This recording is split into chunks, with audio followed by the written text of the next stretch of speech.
कोई दुख नहीं, कोई चिंता नहीं, आप तो भगवान का ध्यान करो। सबने भगवान को पुकारा, सबने भगवान के चरणों में अपना मन लगाया। नमस्ते पुरुषं त्वदमीश्वरे प्रकृते परम अलक्ष्यं सर्वभूतानां मन्त्रिर्बविर्वस्थितम् माया जवनिकाक्षन्या मज्ञादोच्छजमभयम्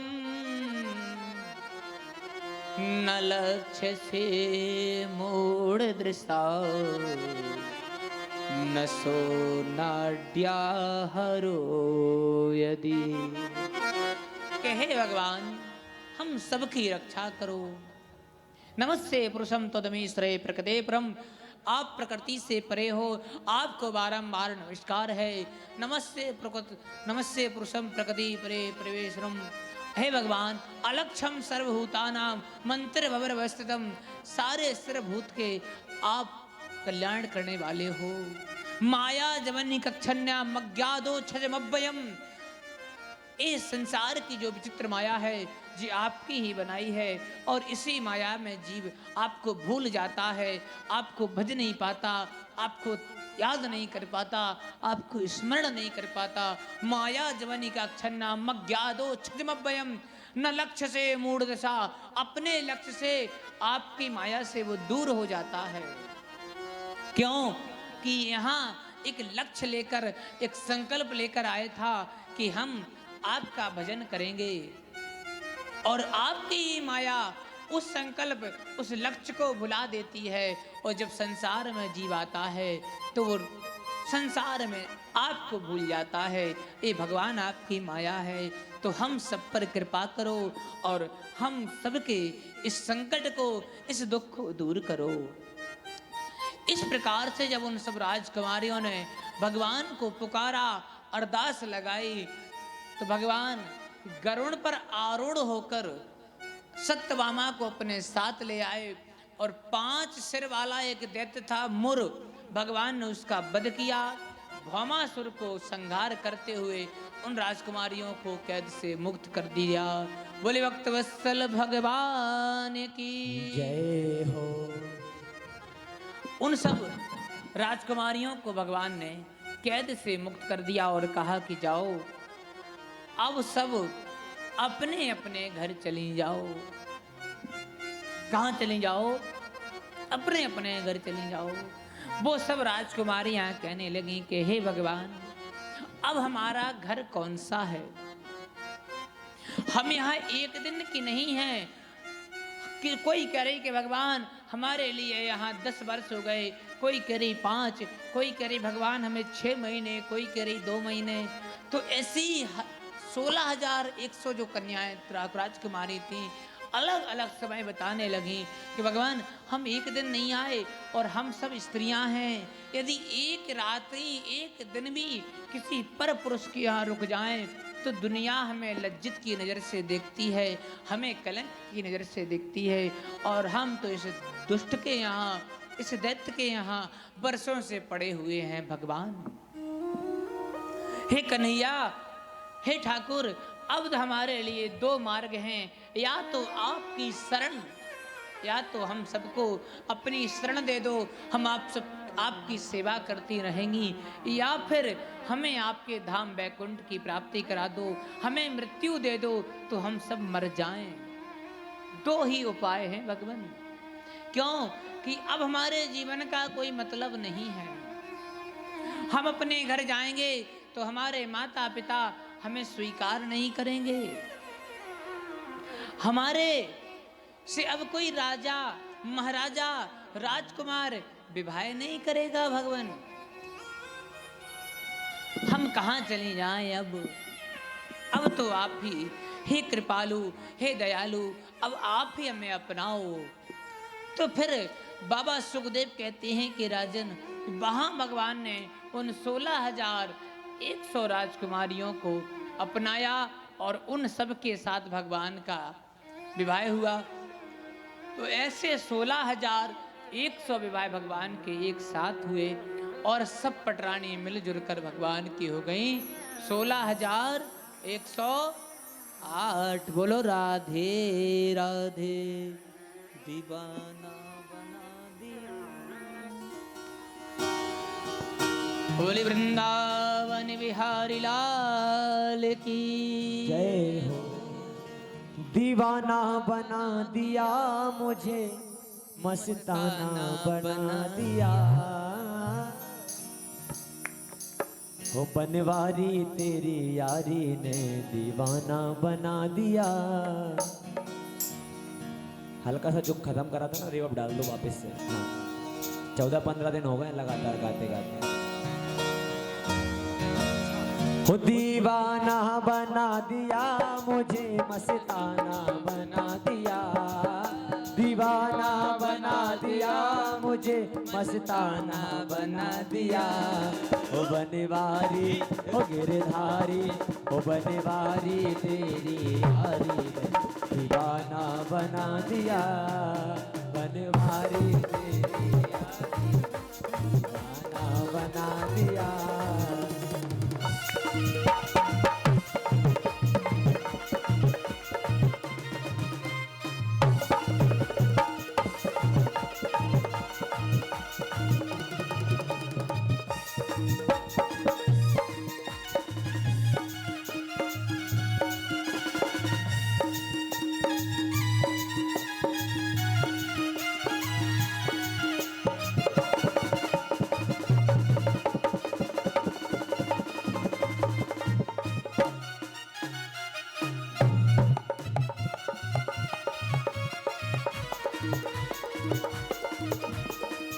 अच्छा किसे किसे दीवाना बनाया है बिहारी जी ने, उठाओ जरा जरा हाथ है।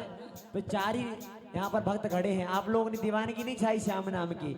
उठा के जो हाथ, जो जिनकी कमर में दर्द है वो बैठे बैठे नाचे है ना, ताली की सेवा करते हुए। बाकी जिनकी कमर में दर्द ना हो वो ना नाचे। हो तेरी पायल का बन घुंघरू नाचूंगी संग में। तेरी पायल का बन घुंघरू नाचूंगी संग में। हो तेरी पायल का बन घुंघरू नाचूंगी संग में। तेरी पायल का मैं घुंघरू नाचूंगी संग में। हो छोड़ रंग दुनिया के, रंग गई तेरे ही रंग में। छोड़ रंग दुनिया के, रंग गई तेरे ही रंग में। हो मुझे समा, हो मुझे समा, हो मुझे समा बना के दिल अपना परवाना बना लिया।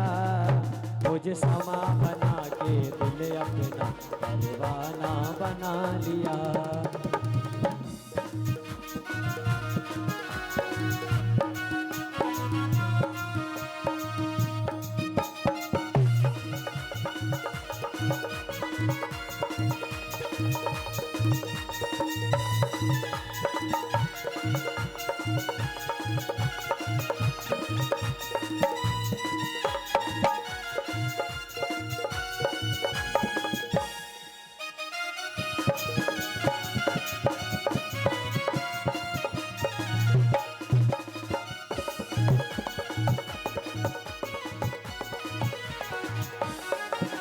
हो भूल गई सुध बुध अपनी, बेसुध सी हो गई।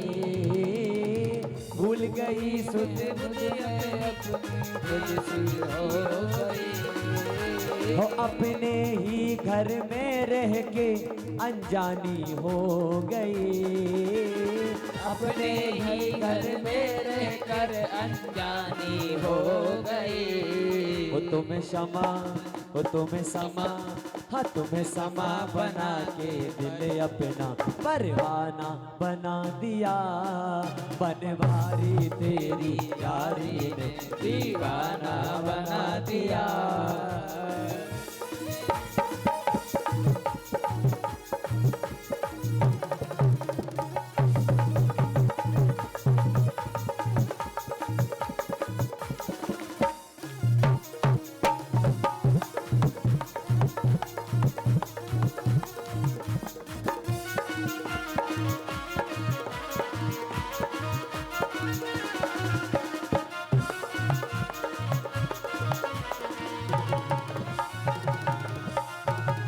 कुछ भी कहे जमाना अब कोई परवाह नहीं, कुछ भी कहे जमाना अब कोई परवाह नहीं। हो धन दौलत और शोहरत की अब मुझको चाह नहीं, धन दौलत और शोहरत की और मुझको चाहे।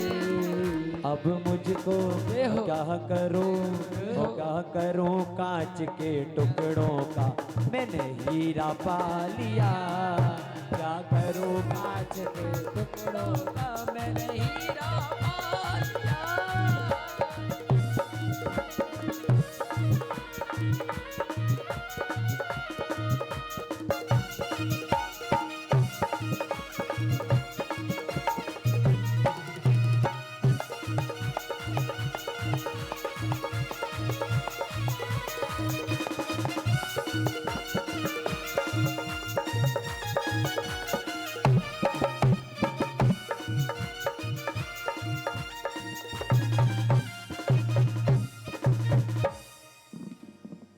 बोलिए कृष्ण कन्हैया लाल की जय हो। बाबा सुखदेव जी कहते हैं कि राजन भगवान के ऐसे 116,100 विवाह एक साथ हुए और भगवान की ऐसी सब मिलकर पटरानी 16,108 हो गई। और एक दिन भगवान रुक्मणी मैया के पास बैठे तो ऐसे ही मैया से बात करने लगे। रुक्मणी जी से कहा भगवान ने कि देवी, मुझे लगता है कि कहीं आपने कुछ गलत फैसला तो नहीं किया, क्यों कि आप मेरा ना तो संसार में नाम है, संसार में मैं एक अकेला हूं और समुद्र के अंदर छुपकर रह रहा हूं। इसके बाद आपका विवाह राजा शिशुपाल से हो रहा था, तो कहीं आपने एक फैसला गलत तो नहीं लिया कि मेरे साथ हो गया है।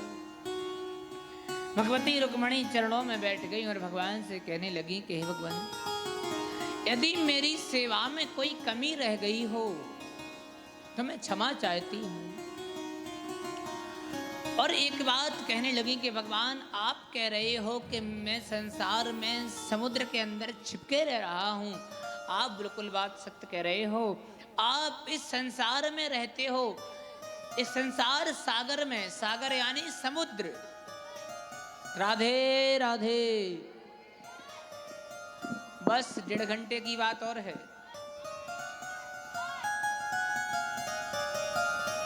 भगवान, आप इस संसार सागर में छुपकर रह रहे हैं, तो ये संसार सागर है, यहाँ के जीव आपकी माया के बन चुके हैं, तो आपको वो समझ नहीं पाते, आपको वो पहचान नहीं पाते, आपको देख नहीं पा रहे। अरे आपके घर में कोई वस्तु, बहुत कीमती वस्तु रखी है और यदि उस पर आपकी दृष्टि ना पड़े, आप उस वस्तु को खोज नहीं पाओगे, तो ये गलती आपकी है या उस वस्तु की है? ये गलती आपकी है। क्यों कि आपने उस वस्तु को खोज नहीं पाया। तो ऐसे ही हे संसार सागर में तो आप रह रहे भगवान, पर यहाँ के अधम जीव आपकी प्राप्ति नहीं कर पाते, आपको वो खोज नहीं पा रहे, आपके तत्व जान नहीं पा रहे भगवान, आपको वो पहचान नहीं पा रहे। तो इसमें आपकी क्या गलती भगवान? हम सब अधम जीवों की गलती है। आपने तो इतना सुंदर तन दिया, इतना सुंदर तन दिया, मानव बनाया, उसके बाद भी हम आपको नहीं पहचान पा रहे भगवान। इसमें यह तन की गलती हम सब का अपराध है भगवान, कि हम सब आपको भूल चुके हैं। ऐसे भगवान का रुक्मणी मैया के साथ संवाद हुआ। एक बार भगवान कृष्ण कन्हैया के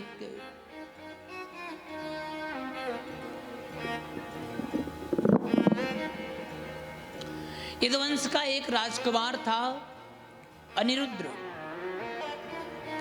और एक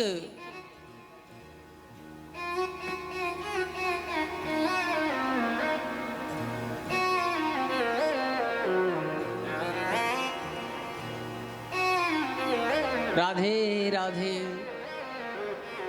एक भगवान का राजकुमार अनिरुद्ध बड़ा सुंदर था, और वह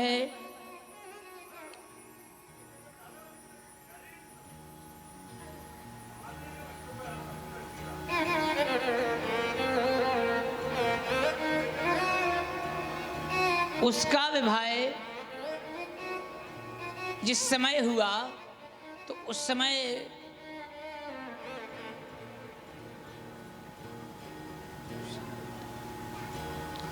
एक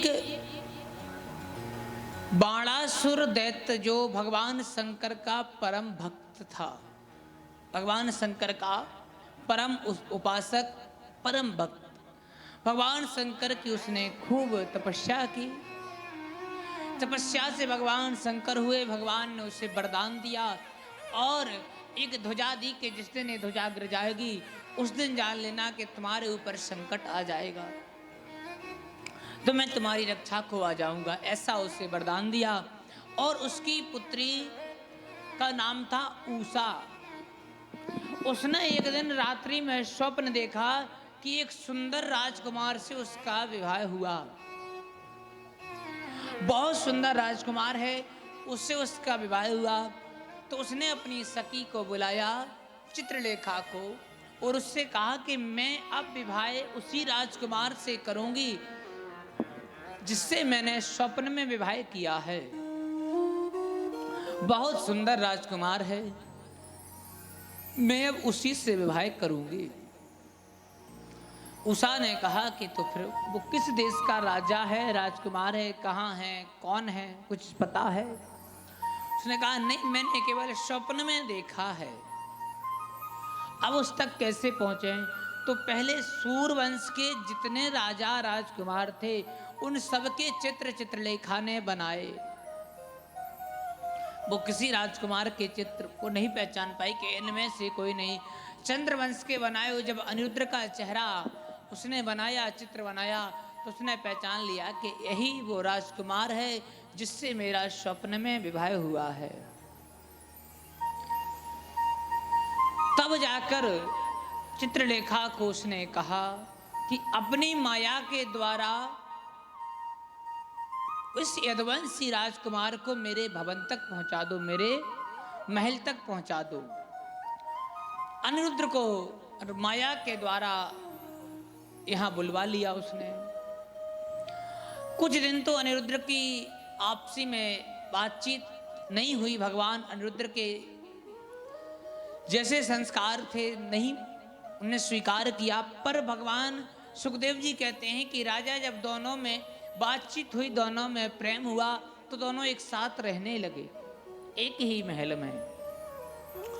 एक दिन बाणासुर के कुछ सैनिकों ने कहा कि राजा तुम्हारी राजकुमारी के साथ एक कोई राजकुमार रहता है, और ऐसे विवाह के पहले कोई राजकुमारी के साथ राजकुमार रहे तो इसे संसार में, समाज में अच्छा नहीं कहा जाता है, संसार समाज में गलत संदेश जाता है।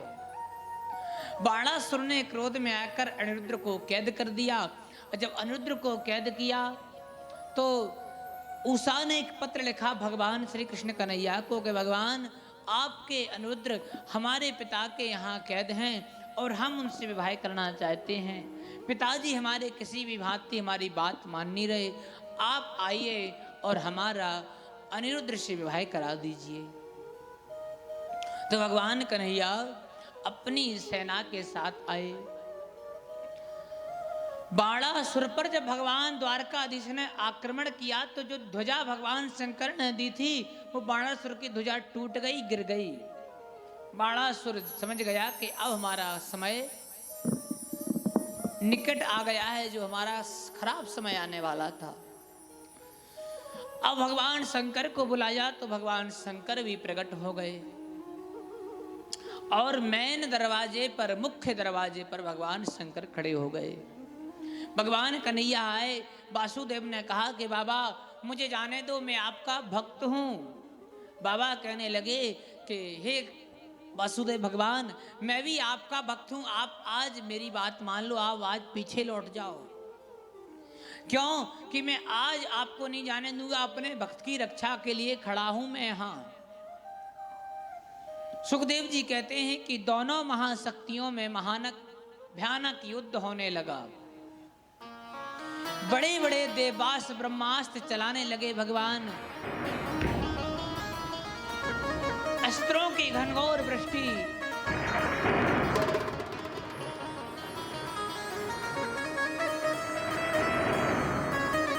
अब ऐसे लगने लगा कि संपूर्ण सृष्टि पर प्रलय आने वाला हो। क्यों कि एक संगार करता और एक पालन करता।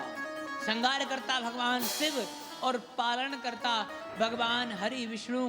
दोनों महाशक्तियों में जब महायुद्ध होने लगा तो संपूर्ण सृष्टि में उथल पुथल मच गई।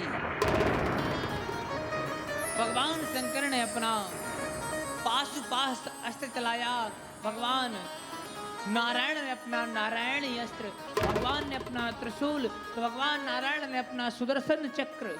ऐसे बड़े बड़े दिव्यास्त्र अस्त्रों की आपसी में टकराव। फिर जब भगवान बोले बाबा किसी प्रकार से पीछे नहीं हटे, तो भगवान वासुदेव कृष्ण कन्हैया ने एक जम्हाई अस्त्र चला दिया, जिससे भगवान को बार बार उबासी आने लगी और भगवान उबासी लेते रहे और भगवान कन्हैया महल के अंदर प्रवेश हो गए। बाणासुर से भगवान ने युद्ध किया। 1000 हाथ थे बाणासुर के। कितने हाथ थे? 1000।